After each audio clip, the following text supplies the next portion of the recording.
Welcome back to Inside PBC Boxing. It's been a huge 12 months for the heavyweight division. It started with Wilder's emphatic knockout of Dominic Breazeale last May. Then in June, Andy Ruiz beat up and knocked out Anthony Joshua. Wilder came back in November to knock out Luis Ortiz in the 7th round. Joshua avenged his loss to Ruiz with a unanimous decision victory in December. And by now, everybody knows what happened on Saturday night. Tyson Fury is the new WBC heavyweight champion of the world. One of the men responsible for 2 of those fights on that list joins me now, Andy Ruiz Jr. Good to see you, mate. Talk to me about that fight, because obviously you watched it, you and the whole division and the whole world watched it. Did that fight crown the man in the division for you? You know what? I think Tyson Fury did an awesome job. You know, he did everything that he had and his ability, you know, his long reach and all that. And, you know, he's a man right now. He is. A lot of people have drawn some parallels between what happened on Saturday and your win over Anthony Joshua, in the sense that both Joshua and Wilder seemingly never recovered from an equilibrium shot kind of around the back of the ear in the 3rd round. Is that what you saw happen? I did see that happen. I actually had flashbacks from my fight on June 1st, and you know, it was kind of similar like that, and it was in the same round as well. So it's pretty crazy, but good for Tyson Fury. Do you see that now, what Tyson Fury did in the ring against Deontay Wilder is kind of like the blueprint which has been set about how to beat Deontay Wilder? And is there another fighter that can then go ahead and replicate that against Deontay Wilder? Yeah, of course. You know, I think Tyson Fury did what he had to do. He stuck to the game plan, and I'm pretty sure he could do it again. And, you know, I could do it too. So if they pick me, I'm here and I'm ready. Okay, so how tall are you? I'm 6'2". Because Tyson is what, 6'9", right? So how big of a part of the game plan was size? How big of a factor was that, do you think? From Wilder and Tyson Fury. Yeah, the fact that Tyson could use his size and weight to kind of lean down. He actually did, and after that hit in the ear, he didn't recover from that. His legs were weak, they were wobbly. Even other punches that he tried to throw, they didn't have a lot of power in it. So I think Tyson Fury, he did an awesome job, and I was like really shocked because I thought Wilder was gonna win. You look happy about it. You happy about it? Yeah, not really, but I just want a shot with Tyson Fury as well, you know? Because, I mean, you and Deontay had discussed that as a potential future fight, right? You having an option at the WBC belt and getting that shot against Deontay Wilder ultimately. Do you feel like this has pushed you further away from having a shot at the belt? For the WBC, yeah. But, you know, things happen for a reason. Deontay, he lost.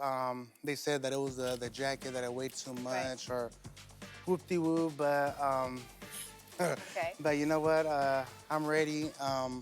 I'm gonna get back in the ring, and you know, I want a shot for the WBC. Okay.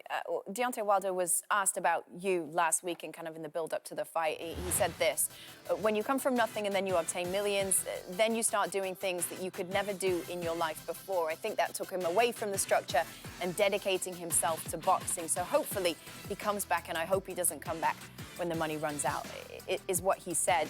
How do you feel when you, I mean, that's somebody that you respect, right? How do you feel when you read those words from him?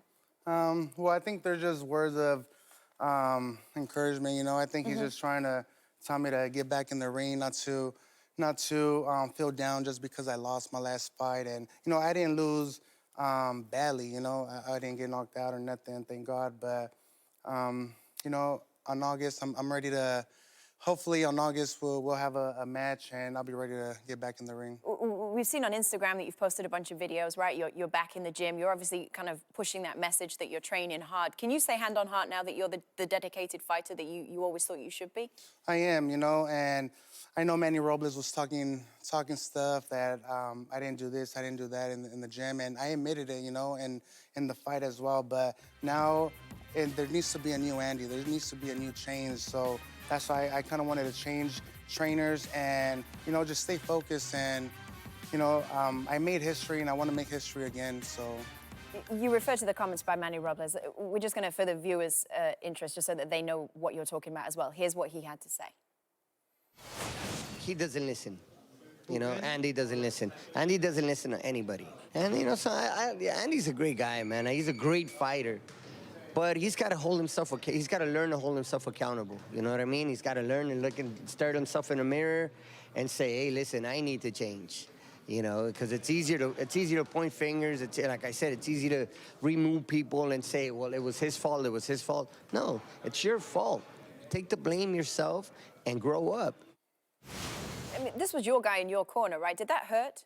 It did hurt a little bit, you know, and he just said to tell the truth and admit it, and that's exactly what I did after the fight, you know. I admitted it. I told the camera crew and all that, but, you know, things happen. I'm not the first fighter to change trainers, you know, so I think this is going to be a good change for me, and, you know, wherever I'm going to go, as long as I put my 100% effort, everything's going to come out great. So was it your decision to part ways? Because that was something that was kind of rumored to be, there were lots of different sources and ideas. It was our decision.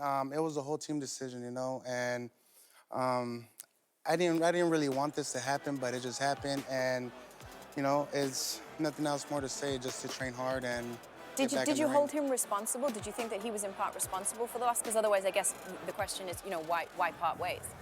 No, I didn't think it was his fault or nothing, you know, because he just said that I wasn't listening, that I wasn't training hard, and that's exactly what I said to everybody else, you know. And I know that when I come back, for sure I'm going to train hard, I'm going to bust my ass off, and I'm going to get that titles back. You said whichever direction I end up going, I assume that means that you haven't yet made a decision on who you're going to train with? I haven't made a decision, but I will make a decision by next month. So Teddy Atlas was one of the guys that was He rumored. is. He's one of the guys, and you know, he's one of the great coaches. He trained Mike Tyson, and he has a lot of experience with heavyweight fighters. So, and he could teach me some discipline as well. You know. I mean, you know, when you talk about Tyson Fury, he obviously made a very conscious choice to go with Sugar Hill, right? Because of what he was looking for and what he wanted to improve in his fight game. What's the criteria for you? What are you looking for? Is discipline number one?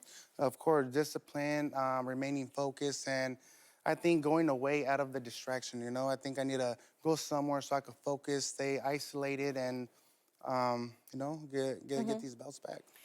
Obviously, a big talking point around the Joshua fight, the second fight, because of what's been deemed the lack of discipline, was the weight that you were at. Is there a target weight that you were kind of said, this is going to be my weight for fighting from now on? There is, you know, I want to be at 250. I think 250 would be a perfect weight for me. I'm going to be really light. My hands are going to...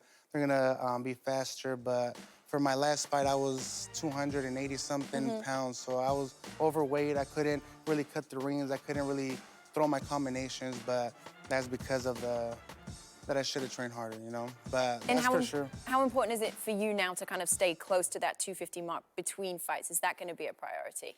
No, it's actually going to be good, you know. That's why I want to start camp now, and that's what I posted on my Instagram, too, that I'm starting camp now, and, you know, I want to get in shape now. I don't want to wait until the last minute. You need to find a trainer, then. Yeah, but right now I'm actually just focusing on myself, you know, practicing eating what I'm supposed to be eating, running when I'm supposed to be running, stuff like that.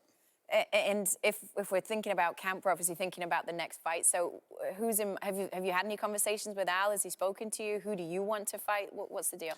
He did give me a few names. He told me if I wanted to pick this one or that one. I don't want to say nothing right now, but... Did you say yes or no to any of those names on those lists? I did say yes, of course. I'm not... You don't want to talk about it? No one's listening. I want to fight, you know. I want to fight in August, and...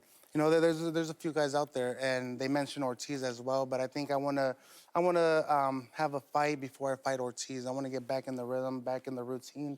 So you're not necessarily looking for the biggest fight that you could get right now. You think take a warm-up fight, get back into the flow of things, and then look for that big fight. Is that the idea? Exactly. Yeah. Okay. What is the biggest attainable fight for you, do you think, at this point in time? I don't know. Everybody's talking about me and Ortiz, you know? Me and Ortiz, I think that would be a great fight. And if not, I don't know if Tyson Fury is looking for somebody.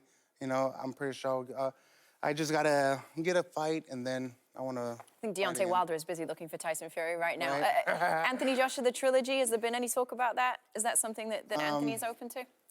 There's something like that, but hopefully we can negotiate and fight by the end of this year. All right, listen, best of luck to you. It's great to have you with us in studio. Appreciate you coming by. Thank you. For the best access, perspective, and personalities in all of sports, follow us at Fox Sports on Twitter, Facebook, Instagram, and YouTube. Thank you for watching. Well, if you enjoyed that clip, make sure you click somewhere around here and subscribe. From fight highlights to exclusive interviews, we have got everything you need as a boxing fan right here on PBC on Fox.